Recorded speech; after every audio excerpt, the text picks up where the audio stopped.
Hello प्यारे दोस्तों, नमस्कार। पहले वीडियो में हमने देखा था कि हम आत्मा हैं और आज के वीडियो में हम आत्मा की पुनर्जन्म की सच्ची घटनाएं देखेंगे। क्योंकि पहले वीडियो में हमने देखा था कि हम आत्मा है, आत्मा एक प्रकाश है, एक ज्योति है, शरीर आत्मा का वस्त्र है। आत्मा एक शरीर छोड़कर दूसरा शरीर धारण करती है। आत्मा जब पुनर्जन्म लेती है तो वो देश, धर्म, जाति भी बदल देती है। तो इस वीडियो में हम आत्मा के पुनर्जन्म की सच्ची घटनाएं देखेंगे, जिसमें आत्मा ने पुनर्जन्म में देश, धर्म और जाति भी बदल दी है। तो सबसे पहले हम पुनर्जन्म के संबंधित श्रीमद् भगवद गीता के कुछ श्लोकों के बारे में जानेंगे और बाद में हम पुनर्जन्म की घटनाएं देखेंगे। तो चलो देखते हैं श्रीमद् भगवद गीता के ऐसे कौन से श्लोक है जिससे हमें पुनर्जन्म का स्पष्ट ज्ञान मिलता है। तो इस श्लोक में भगवान कहते हैं कि हे अर्जुन, तुम आत्मा हो, शरीर तुम्हारा वस्त्र है, आत्मा एक ज्योति है, प्रकाश है, शरीर नाशवान है, आत्मा अजर अमर अविनाशी है। अगले श्लोक में भगवान कहते हैं कि शरीर से श्रेष्ठ इंद्रिया है, इंद्रियों से श्रेष्ठ मन है, मन से श्रेष्ठ बुद्धि है और बुद्धि से श्रेष्ठ है आत्मा। हमारा शरीर 5 तत्वों से बना है, इंद्रियों से बना है और हमारी आत्मा मन और बुद्धि से बनी है। मन से हम विचार करते हैं और बुद्धि से आत्मा निर्णय करती है। जब आत्मा शरीर छोड़ती है तो अपने साथ वो क्या लेके जाती है? मन और बुद्धि लेके जाती है। इस श्लोक में भगवान कहते हैं कि हे अर्जुन, तुम आत्मा हो, शरीर तुम्हारा वस्त्र है। जैसे व्यक्ति पहने हुए कपड़ों को उतारता है और नए कपड़े पहनता है, वैसे ही मृत्यु के समय आत्मा अपने घिसे पीटे शरीर से बाहर निकलती है और एक नए शरीर में प्रवेश करती है। अगले वाले श्लोक में भगवान कहते हैं कि आत्मा अजर अमर अविनाशी है, आत्मा को शस्त्र काट नहीं सकता, आत्मा को अग्नि जला नहीं सकती, आत्मा को पानी गीला नहीं कर सकता, आत्मा को हवा भी सुखा नहीं सकती। इस श्लोक में भगवान कहते हैं कि जैसे जीवात्मा की इस देह में बालकपन, जवानी और वृद्धावस्था होती है, वैसे ही अन्य शरीर की भी प्राप्ति होती है। यानी हमारे शरीर की अवस्था है बालपन, जवानी और वृद्धावस्था। वृद्धावस्था के बाद जब मृत्यु होती है तो आत्मा को दूसरा शरीर भी मिल जाता है, ऐसा भगवान इस श्लोक में कहते हैं। इस श्लोक में भगवान कहते हैं कि आत्मा अव्यक्त है। अव्यक्त यानी अदृश्य है। हम आत्मा को देख नहीं सकते। जब आत्मा शरीर के बाहर निकलती है तो हम उस आत्मा को देख नहीं सकते। आत्मा हमें देख सकती है लेकिन हम आत्मा को देख नहीं सकते, बिकॉज आत्मा एक पाराभौतिक सत्ता है और हम उस पाराभौतिक सत्ता को इन भौतिक आंखों से नहीं देख सकते। दूसरा, आत्मा विकार रहित है। विकार क्या होते हैं? काम, क्रोध, लोभ, मोह, अहंकार, ईर्ष्या, द्वेष, मत्सर, ये विकार होते हैं और आत्मा को विकार रहित कहा गया है। आत्मा का मूल स्वभाव विकार रहित है। जब आत्मा शरीर में आती है और देहभान के कारण आत्मा में विकार आने लगते हैं, लेकिन आत्मा का जो शाश्वत स्वभाव है, उसका जो नेचर है, उसका जो धर्म है, वो कैसा है?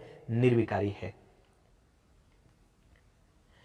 इस श्लोक में भगवान ने स्पष्ट पुनर्जन्म के बारे में कहा है कि जन्मे हुए की मृत्यु निश्चित है और मरे हुए का जन्म भी निश्चित है। यानी उसका जन्म हुआ, उसका एक दिन मृत्यु होना है और जिसका मृत्यु हुआ उसको जन्म मिलता ही है। तो ये गीता के कुछ श्लोक है जो पुनर्जन्म के बारे में हमें ज्ञान देते हैं। देखिए, जब हम शरीर छोड़ते हैं यानी किसी व्यक्ति की मृत्यु होती है तो मृत्यु होने के बाद उस डेड बॉडी से एक प्रकाश का शरीर बाहर निकलता है और उस प्रकाश के शरीर में आत्मा होती है और ये प्रकाश का शरीर तब तक भटकता रहता है जब तक कि उसको दूसरा शरीर नहीं मिल जाता। तो चलो हम कुछ सच्ची घटनाओं के माध्यम से जानेंगे कि आत्मा पुनर्जन्म कैसे लेती है और हमारे गीता में जो कहा है वो सत्य साबित हो जाएगा। तो देखते हैं, हम पहली घटना देखेंगे। ये घटना है हरियाणा की। हरियाणा में एक व्यक्ति का पुनर्जन्म हुआ है जिसका नाम राहुल है। राहुल का जन्म हुआ था 13 जनवरी 2006 में। उसका गांव था गड़ीपट्टी गांव है जो हरियाणा के पलवल डिस्ट्रिक्ट में है। और जब राहुल 3 साल का हुआ तो अपने माँ बाप को बताने लगा कि उसका पुनर्जन्म हुआ है, उसका गांव बासवा है। तो जब राहुल के माँ बाप राहुल को बासवा गांव में लेके गए तो राहुल ने अपने पुराने जो पिछले जन्म के जो माँ बाप थे, रिश्तेदार थे, उन्हें पहचान लिया था। तो ये पुनर्जन्म की सबसे इंटरेस्टिंग घटना है, आप जाकर न्यूज़ में देख सकते हैं। तो यहाँ राहुल की आत्मा ने पुनर्जन्म लिया। राहुल का पिछले जन्म का नाम धनराज था, इस जन्म का नाम राहुल है। और 1996 में राहुल को जब वो ट्रैक्टर के नीचे किसी ने धकेल दिया था तो उसका एक्सीडेंट हो गया था, वो मर गया था और वो 10 साल तक भटकता रहा। और 10 साल तक भटकने के बाद उसको 2006 में पुनर्जन्म मिला। तो राहुल का पिछला जो जन्म था वो बल्हार जाति में था और इस जन्म में राहुल जाट के घर में पैदा हुआ। तो इसका मतलब है कि शरीर एक वस्त्र है, शरीर का धर्म आत्मा को कोई मायने नहीं रखता। आत्मा जाति के बंधन में नहीं आती, वो कहीं भी जाकर जन्म ले सकती है।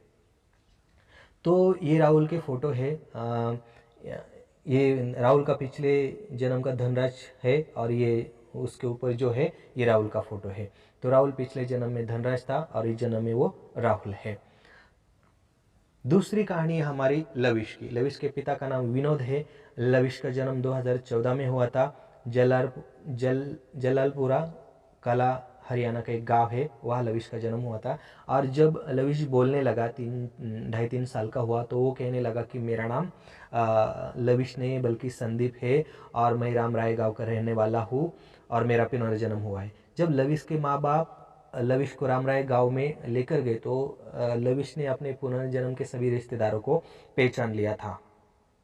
तो ये भी न्यूज में है, मैंने डिस्क्रिप्शन बॉक्स में लिंक दे दिए, आप जाकर देख सकते हैं।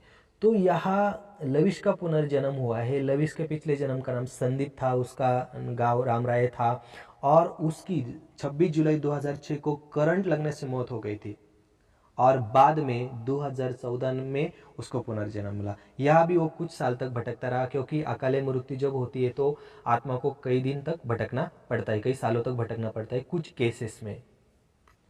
तो पिछले जन्म में लविश ब्राह्मण था और इस जन्म में वो जाट है। यह भी आत्मा ने अपने शरीर के जाति को बदला है, इसलिए जाति इंसान ने बनाई है, भगवान ने नहीं, आत्मा ने नहीं। तो तीसरी घटना ये देखिए, ये है लविश और उसकी पुनर्जन्म की तस्वीर भी है, वो न्यूज में भी है, आप जाकर देख सकते हैं। हमारी तीसरी कहानी है तमन्ना की।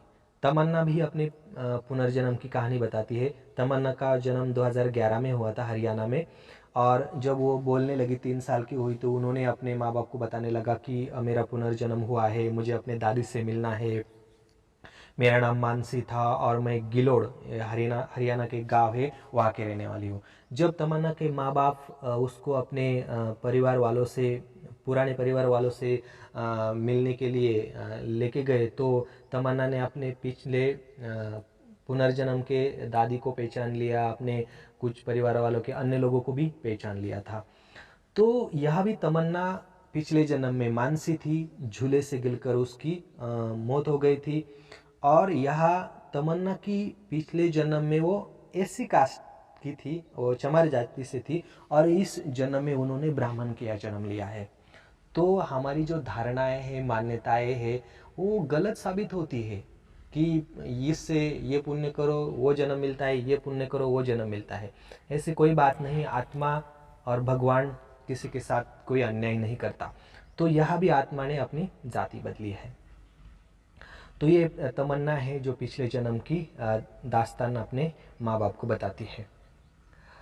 हमारी अन्य स्टोरी है किंजल की।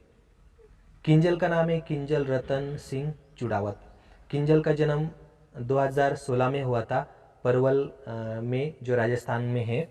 जब किंजल बोलने लगी, 2.5-3 साल की होने लगी, तो उन्होंने भी कहा था कि मेरा पुनर्जन्म हुआ है, मेरा नाम उषा था, मेरी जलकर मृत्यु हो गई थी 2013 में, मैं पिंपलात्री गांव की रहने वाली हूँ। जब किंजल के माँ बाप उन्हें पिंपलात्री गांव में लेके गए तो किंजल ने अपने पिछले जन्म के माँ बाप को, रिश्तेदारों को पहचान लिया था। तो यह भी आत्मा ने पुनर्जन्म लेते समय अपनी जात को बदला है। किंजल पिछले जन्म में, किंजल का नाम उषा जोशी था जो एक ब्राह्मण समाज से थी, और इस जन्म में उसका नाम किंजल है और उसकी जाति है राजपूत। तो शरीर की जाति कोई मायने नहीं रखती, आत्मा कहीं भी जाकर जन्म ले सकती है। तो ये छोटी सी बच्ची किंजल है और ये फोटो में उसका ही पिछले जन्म का फोटो है जिसकी जलकर मौत हो गई थी। हमारी नेक्स्ट स्टोरी जो है वो लकी की है। लकी का जन्म 12 फरवरी 2013 को हुआ था। कालीदांती गाँव राजस्थान का वह हुआ था। जब लकी बोलने लगा 2.5-3 साल का हुआ तो वो भी अपने माँ बाप को पुनर्जन्म की कहानी सुनाने लगा था कि उसका पुनर्जन्म हुआ है और उसका नाम लकी नहीं है बल्कि रसूल है, और 2010 में बिहार में एक्सीडेंट में मेरी मौत हो गई थी। जब लकी के माँ बाप उसको बाड़िया, जो राजस्थान के बाड़िया गाँव है, वहाँ लेके गए तो लकी ने अपने पुराने माँ बाप को, अपनी बीवी को पहचान लिया। लेकिन देखिए ये सबसे इंटरेस्टिंग स्टोरी है क्योंकि लकी ने यह धर्म को ही बदला है। क्योंकि लकी का पिछले जन्म का नाम रसूल था, वो एक ट्रक ड्राइवर था और सड़क हादसे में उसकी 2010 में मृत्यु हो गई थी, और वो पिछले जन्म में इस्लाम था, मुसलमान था। इस जन्म में वो हिंदू है, उसका नाम लकी है। यानी यहाँ आत्मा ने धर्म भी बदला है, धर्म का भी कोई बंधन नहीं। तो हमें सबसे आत्मिक दृष्टि से देखना चाहिए। तो ये लकी है और ये उसका फ्रेंड है जो उसने अपने फ्रेंड को भी, पिछले जन्म के फ्रेंड को भी पहचान लिया था। ये लकी के कुछ पिछले जन्म के माँ बाप है और इस जन्म के माँ बाप की तस्वीरें हैं। हमारी नेक्स्ट सच्ची घटना है जो अभी अभी हुई है राजस्थान के सिंथल गांव में, बीकानेर के।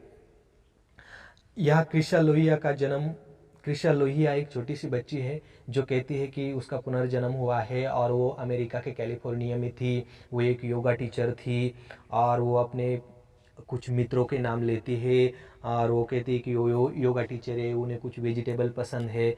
तो इस व्यक्ति ने, इस आत्मा ने तो देश भी बदला है, धर्म भी बदला है, और हजारों किलोमीटर भारत में उनका पुनर्जन्म हुआ है। तो कृषा लोहिया का जन्म 12 जुलाई 2018 में हुआ था और त्रिशा मैकॉली जो एक अमेरिकी की योगा टीचर थी, उसका मृत्यु 25 दिसंबर 2016 में हुआ था। उसकी भी हत्या हुई थी और अकाले मृत्यु के कुछ केसेस में लोगों को पिछले जन्म की स्मृतियाँ रहती है।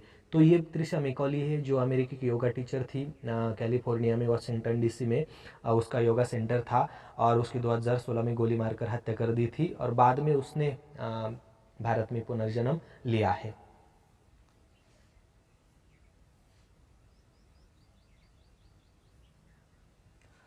तो मेरे प्यारे दोस्तों, गीता के श्लोकों से और इन सच्ची घटनाओं से ये सिद्ध होता है कि आत्मा अजर, अमर, अविनाशी, अव्यक्त है। हिंदू, मुसलमान, सिख, ईसाई ये शरीर के धर्म है, आत्मा के नहीं। आत्मा हिंदू, मुसलमान, सिख, ईसाई इन शरीर के बंधन में नहीं आता जब आत्मा कहीं भी जाकर जन्म ले सकता है। तो हमें अपने को आत्मा समझना चाहिए। हम आत्मा है, यही हमारा धर्म है, शरीर हमारा वस्त्र है। इसलिए हम शरीर को देखकर अगर किसी आत्मा पर अन्याय करते हैं, उसका अपमान करते हैं, तो ये सबसे बड़ा पाप है। क्या पता कल हम इस धर्म में हैं, अगले जन्म में हम किसी धर्म में जन्म लेंगे। आज हम इसी जाति में हैं, अगले जन्म में हम किसी जाति में जन्म लेंगे। तो ये भगवान के या आत्मा के मन में क्या होगा उसका कोई पता नहीं है। इसलिए हमें इस शरीर रूपी वस्त्र का कोई अहंकार नहीं करना चाहिए। हमें सबसे आत्मिक भाव से देखना चाहिए क्योंकि आत्मा ही सत्य है, शरीर नाशवान है।